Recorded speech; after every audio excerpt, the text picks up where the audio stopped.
The House of the Dead.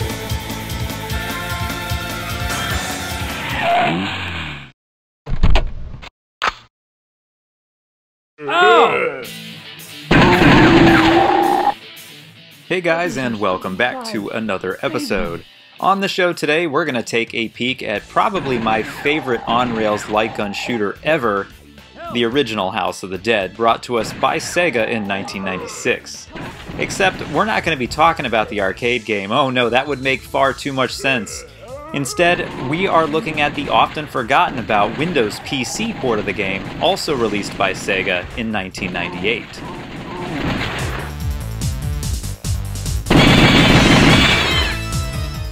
Why, you ask? I say why not, and to be honest, this is the home version of House of the Dead that I probably sank the most amount of time to back in the late 90s.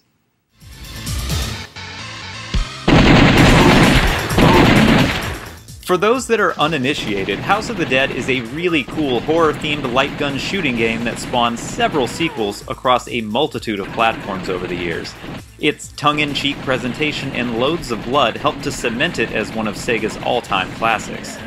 Thing is, the only console it was ever ported to was the Sega Saturn with edits galore, and that was also super late in its lifespan.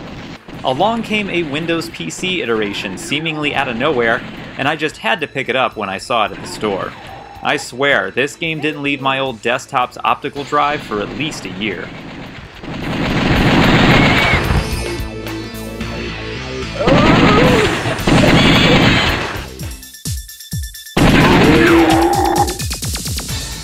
House of the Dead consists of 4 total stages, which doesn't seem like much, but each one can branch into several different areas depending on what you do.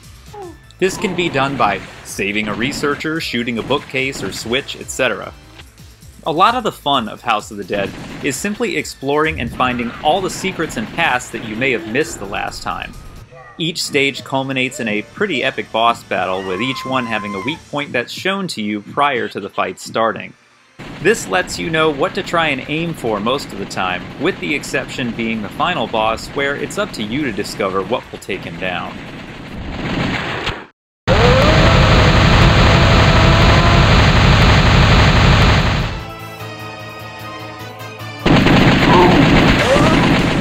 So let's get into the specifics of this particular port.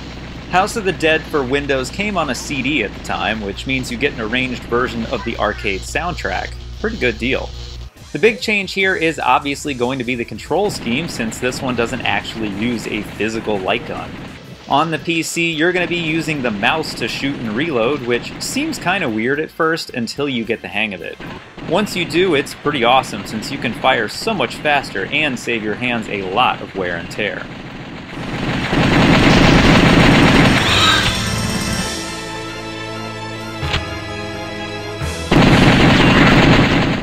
It also makes some of the rescues way easier, since you're going to be much more accurate. As I had mentioned, along the way you'll get the opportunity to save researchers from zombies, with each successful rescue being rewarded with a health refill or sometimes even a key card for a secret door or something like that.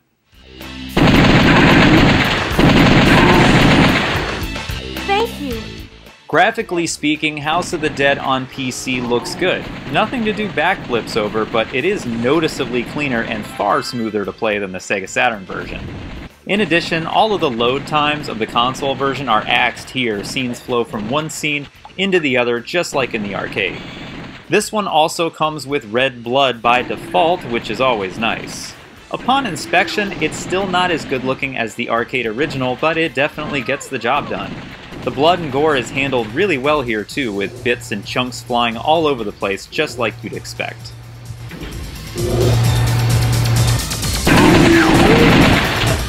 No!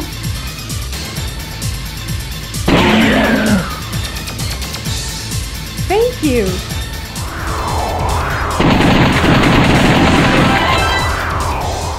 The sound is equally good. Everything that I can remember from the original is here, and it sounds excellent. The music is great and everything feels pretty well balanced. Keep in mind that unless you have the original CD or the files for the music tracks for House of the Dead, you won't be able to listen to any of the music while the game is playing.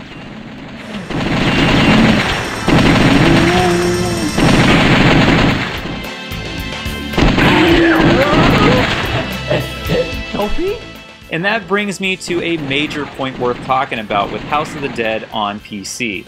As awesome as this port is, and it is really good, it's also a major pain to get running properly on modern PCs. The game was initially designed for Windows 95 and 98, so it really doesn't play well at all with Windows 10, especially 64-bit. Getting this game running after all these years and then figuring out how to record it took me a lot longer than I'd like to admit. There are some workarounds and such out there in the Abyss if you're so inclined to give it a try.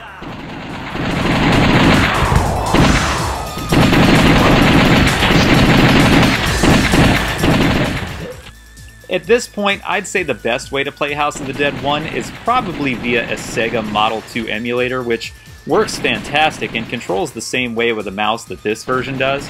There's always the Saturn too, but unless you want to spend $400 plus on a copy, you're going to be stuck with the Japanese version's green blood and terrible frame rate.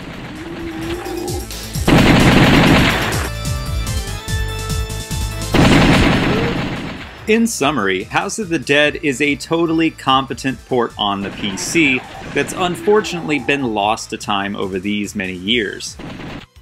It even had a few extra modes like PC mode, which is pretty much the same thing as Saturn mode if you're familiar with that, and a boss rush too if you want to get some practice in. Me, at the end of the day, I'm just happy to finally be able to showcase it here, since it was a game I spent a lot of time with.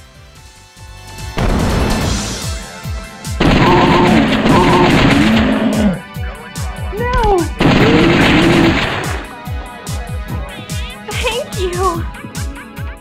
As always, guys, I'd like to thank you all for watching, subscribing, and of course commenting. And until next time, you know what to do. Have a happy Halloween, and stay classic. Everything is over. I have nothing more to lose. However, I must go on.